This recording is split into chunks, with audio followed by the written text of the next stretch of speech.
Imagine a city, defiant against the greatest conqueror the world has ever known. A city that had resisted siege, stood firm against countless warriors. Now, imagine its doom delivered not by sword or arrow, but by a creature no one expected. A cat. This isn't a fable. This is the brutal ingenuity of Genghis Khan, a man whose military tactics were as unconventional as they were devastating. In the annals of warfare, few stories rival the sheer audacity of what transpired during the siege of the city of Bolghar. Today, we uncover a lesser-known chapter of Mongol conquest, a tale so extraordinary it sounds like a legend. We're talking about a stubborn city and the chillingly effective weaponization of 1,000 felines. This is how Genghis Khan used 1,000 cats to burn a city. To understand this audacious strategy, we must first set the stage. The year is around 1236 AD, though some sources place this event even earlier. The target, Bolghar, the capital of Volga, Bulgaria, a flourishing trading city situated strategically along the Volga River. This was no minor settlement.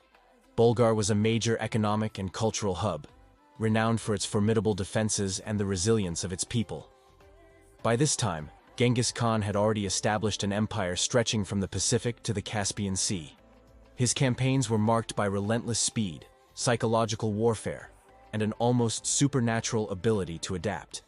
His generals, like the legendary Subutai, were extensions of his brilliant, often terrifying, military mind. The Mongol war machine was a force unlike anything the world had ever seen. Bolghar, however, presented a significant challenge. Its walls were thick, its defenders numerous and determined. The city had repelled previous incursions and was known for its stubborn resistance. A direct assault would be costly, and the Mongols, while powerful, preferred efficiency and psychological demoralization over long, drawn-out warfare. The siege began with the usual Mongol tactics: encirclement, demands for surrender, and probing attacks. But the Bulgars held fast.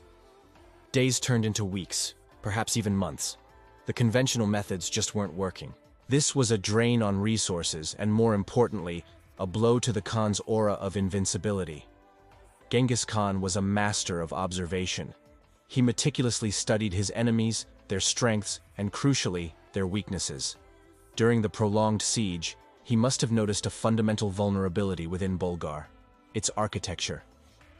Like many medieval cities, Bolghar was a dense network of wooden buildings, often packed closely together. This presented an opportunity, if only he could find the spark. It was during this stalemate that Genghis Khan devised one of his most cunning and bizarre schemes. History tells us that he made an unusual demand. He offered the besieged citizens of Bolghar a proposition. If they surrendered 1,000 cats and 1,000 pigeons, he would lift the siege. The Bulgars, exhausted and perhaps seeing a glimmer of hope, agreed. The demand seemed strange, maybe even a little crazy, but harmless. They diligently collected the animals, 1,000 cats and 1,000 pigeons, and delivered them to the Mongol camp. Their relief, however, would be short-lived. The moment the animals were in his possession, Genghis Khan's true intentions became terrifyingly clear. His soldiers, under strict orders, attached bundles of oil-soaked cotton to the tails of each cat. Similar flammable materials were tied to the pigeons. Then, at a prearranged signal, the bundles were set alight. The terrified animals, now living torches, were released. Instinctively, the cats bolted back towards the familiar safety of the city they called home, squeezing through cracks in the walls and scrambling over defensive structures. The pigeons, disoriented and alight, flew erratically, with many heading straight for the city's rooftops. What followed was utter chaos. The pigeons, landing on thatched roofs and wooden eaves, spread the fire to higher points. The city, previously impenetrable by direct assault, was now ablaze from within. The citizens of Bolghar were caught in a horrifying dilemma. They couldn't fight the Mongol army at their walls and simultaneously battle an inferno erupting in hundreds of places at once. The fires spread with terrifying speed, fueled by the dry wood of the city's buildings. Homes, granaries, and workshops became tinderboxes. From outside the walls, the Mongol army watched as Bolghar became a giant bonfire. The screams of the trapped citizens, the roar of the flames, and the acrid smell of smoke filled the air. The psychological impact was immense. The fire didn't just destroy buildings, It shattered morale and broke the will to resist. With the city in chaos, its defenders distracted and demoralized, Genghis Khan launched his final, decisive assault. The gates, once impregnable, were either breached or simply abandoned. The walls, once so formidable, now offered little resistance as the defenders were too busy trying to save their families and homes from the blaze. Bolghar fell. The once proud capital of Volga, Bulgaria was reduced to ashes, its vibrant culture and economic power utterly extinguished. Now, you might be thinking this sounds like folklore, but it's not as far-fetched as it seems. While some historical accounts focus more on the later destruction of Bolghar by Batu Khan, the story of the flaming cats is documented. A medieval Hebrew manuscript known as the Khazar letter describes a similar tactic using birds employed by a warlord against a different city. So while the specific details for Bolghar are debated by some, the underlying concept of weaponizing animals with fire appears in multiple historical narratives, lending it real credence. This incident perfectly exemplifies Genghis Khan's genius for strategic thinking.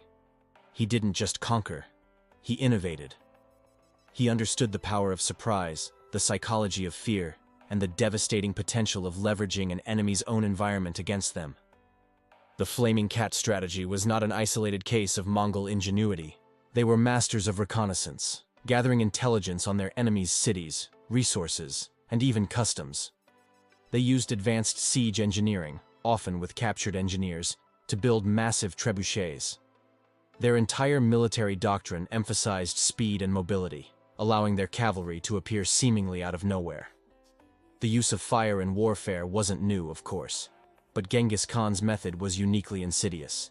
It bypassed direct defenses, turning the city's own design into a weapon against itself. It was psychological warfare on a devastating scale. His ability to improvise was a hallmark of his leadership. He understood that pure force wasn't always the answer. Sometimes the most effective weapon was cunning, applied with ruthless precision. The story of Bolghar serves as a stark reminder of the strategic depth of the Mongol campaigns. They didn't just overwhelm with numbers, they outsmarted, outmaneuvered, and outthought their adversaries. While the exact number of cats might be a dramatic embellishment, the principle stands. The human cost of such a tactic is almost unimaginable. To witness your home and livelihood consumed by fire, delivered by innocent animals, must have been a profoundly traumatic experience. It's a sobering reminder that in the hands of a military genius, even the most harmless of creatures can be transformed into instruments of war. Genghis Khan understood that total warfare meant attacking not just the enemy's soldiers, but their very will to fight, their homes, their sense of security. The cats were not just fire starters. They were agents of terror, disrupting the enemy from within. The scorched earth of Bolghar serves as a monument not just to Mongol might, but to the extraordinary, often brutal ingenuity that defined Genghis Khan's ascent to power. A city reduced to cinders, not by conventional means, but by 1,000 feline furies. The irony is profound. A city that had resisted the direct might of the Mongol horde was ultimately brought to its knees by an army of house cats, turned into unwitting agents of destruction. It reminds us that history is often stranger and more brutal than fiction.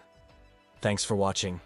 If you found this story of military strategy as fascinating as we did, make sure to hit that like button and subscribe for more incredible tales from history. We'll see you in the next one.